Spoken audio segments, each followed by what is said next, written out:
고립감 NO. 중년 이후에도 새로운 관계를 만드는 놀라운 방법. 오늘은 중년 이후에 많은 분들이 공감할 만한 주제를 준비했습니다. 바로 중년 이후 관계에서 발생하는 문제와 이를 극복하는 실질적인 방법입니다.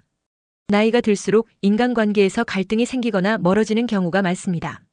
특히 중년 이후에는 가족, 친구, 그리고 자신과의 관계까지 다양한 도전에 직면하게 되죠.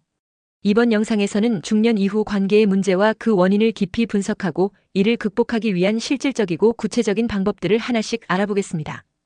여러분께 큰 도움이 될 만한 팁과 사례까지 준비했으니 끝까지 시청해주세요. 1. 중년 이후 관계에서 발생하는 문제와 그 원인.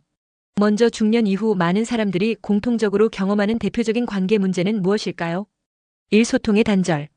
오랜 시간 함께한 배우자, 가족, 혹은 가까운 사람들과의 대화가 어느 순간 줄어드는 것을 느낀 적 있으신가요? 이는 특히 서로의 기대치 변화에서 비롯됩니다. 예를 들어 자녀가 독립한 후 빈 둥지에 남은 부부의 경우 더 이상 자녀 양육이라는 공통의 목표가 없어진 상태에서 서로의 역할이 달라지면서 갈등이 생길 수 있습니다. 배우자가 우리 집에서 나는 더 이상 어떤 역할을 해야 하지? 라는 질문을 스스로에게 던지기 시작할 때 이런 변화가 부부 사이의 거리감을 유발하게 됩니다. 한쪽은 관계에 더 의존하려 하고 다른 한쪽은 개인의 공간을 더 원하게 되는 경우도 흔하죠. 이런 작은 차이가 누적되면 결국 대화가 줄어들고 서로를 오해하기 쉽습니다. 또한 부모와 자녀 간에도 소통의 단절이 발생합니다. 자녀가 결혼하거나 독립한 뒤 부모는 자녀의 삶에 계속 관여하고 싶어 하지만 자녀는 독립적인 삶을 원할 때 갈등이 생기죠. 이럴 때 부모는 섭섭함을 느끼고 자녀는 지나친 간섭이라고 생각하기 쉽습니다. 이 사회적 관계의 축소. 중년 이후 직장에서 은퇴하거나 사회활동이 줄어들면서 인간관계의 폭이 점점 좁아지게 됩니다. 특히 매일 직장에서 동료들과 교류하던 시간이 사라지면 공허함을 느끼는 경우가 많습니다. 예를 들어 30년 동안 한 직장에서 근무했던 이 씨는 은퇴 후 하루 종일 집에서 시간을 보내다 보니 예전에는 자연스럽게 이루어지던 대화와 소통이 전혀 없어졌습니다. 이는 스스로를 고립감 속에 가두게 하고 결국 우울증으로 이어질 수도 있습니다. 친구 관계도 예외는 아닙니다. 나이가 들면서 친구들은 각자 자신의 삶에 집중하게 되고 건강상의 문제나 물리적인 거리로 인해 만남이 줄어들게 됩니다. 결국 사람들과의 접점이 줄어들면서 점점 더 사회적 관계에서 소외되는 느낌을 받을 수 있습니다. 3자기 정체성의 변화. 중년 이후에는 삶의 많은 부분이 변화합니다. 자녀가 독립하고 직장에서의 역할도 줄어들고 더 이상 누군가에게 크게 필요하지 않다고 느껴질 때 나는 누구인가? 라는 질문이 자연스럽게 생깁니다. 이 시점에서 자기 정체성을 찾으려는 과정이 시작되는데 이 과정은 때로 관계에서 불화를 초래할 수 있습니다. 예를 들어 배우자가 나는 이제 내 인생을 새롭게 찾고 싶다라고 느낄 때 상대방이 이를 이해하지 못하면 큰 갈등으로 이어질 수 있습니다. 2. 문제를 극복하기 위한 구체적인 방법. 이제 이러한 문제들을 해결할 수 있는 3가지 방법을 구체적으로 살펴보겠습니다. 1. 소통을 다시 시작하세요. 소통은 모든 관계의 기본입니다.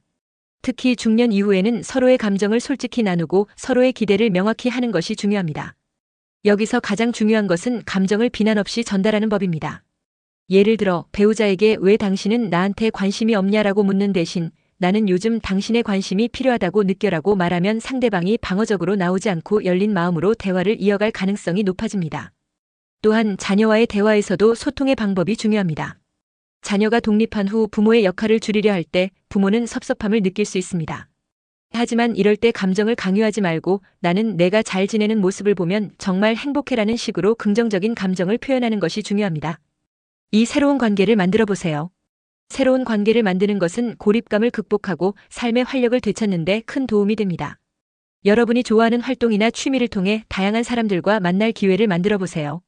예를 들어 요가 수업이나 독서 모임에 참여한다면 공통의 관심사를 가진 사람들과 자연스럽게 친해질 수 있습니다. 봉사활동 역시 추천드립니다. 사회에 기여하면서 다른 사람들과 관계를 맺을 수 있는 좋은 기회가 될 수 있습니다. 한 사례를 들면 60대의 박 씨는 퇴직 후 마을 독서 모임에 참여하면서 다양한 연령대의 사람들과 친구가 되었고 이를 통해 자신감과 새로운 삶의 의욕을 되찾았습니다. 3. 자신을 돌아보는 시간을 가지세요. 건강한 관계는 자신을 사랑하고 돌보는 것에서 시작됩니다. 하루에 30분만이라도 오로지 자신에게 집중하는 시간을 만들어 보세요. 명상을 통해 마음의 평화를 찾고 산책을 하며 자연을 느껴보세요. 아니면 새로운 취미를 시작해보는 것도 좋습니다. 예를 들어 그림 그리기, 악기 연주 혹은 가벼운 운동을 통해 자신과 연결되는 시간을 가지면 정서적인 안정감을 찾는 데 큰 도움이 됩니다. 3. 실천 방법. 여러분, 오늘 나눈 이야기가 공감이 되셨나요? 관계 문제는 누구나 겪는 일이지만 그 해결 방법은 의외로 단순한 실천에서 시작될 수 있습니다.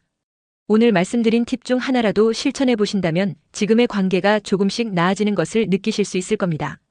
여러분의 경험이나 고민을 댓글로 공유해 주세요. 더 많은 해결책을 함께 이야기해 봅시다. 구독과 좋아요, 그리고 알림 설정 잊지 마시고 다음 영상에서 만나요. 감사합니다.